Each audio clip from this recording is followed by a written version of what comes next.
Washington, A.U.S. Congressional Commission said Wednesday that China appears to have relaxed enforcement of sanctions on North Korea and called on the Treasury Department to provide a report on Chinese compliance within 180 days. In its annual report, the U.S.-China Economic and Security Review Commission said the Treasury report should include a classified list of Chinese financial institutions, businesses, and officials involved in trading with North Korea that could be subject to future sanctions.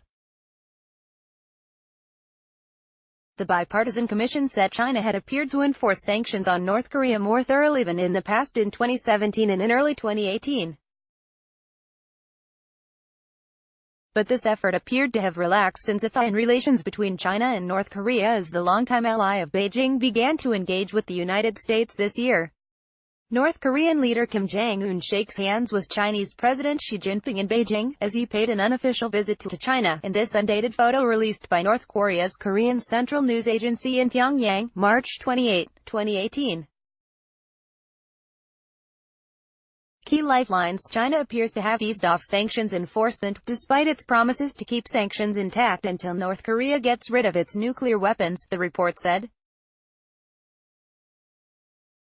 North Korean workers have returned to jobs in northeast China, economic activity and tourism have picked up in border towns, flights in both directions have resumed, and the two countries have conducted high-profile official exchanges to discuss economic development, it said. It said China always left key lifelines in place for North Korea and there were holes in enforcement that included ship-to-ship transfers of goods. The report said the Treasury Department, in recommending Chinese sanctions targets, should also explain the potential broader impacts of sanctioning those entities. The United Nations Security Council has unanimously boosted sanctions on North Korea since 2006 in a bid to choke off funding for its weapons programs.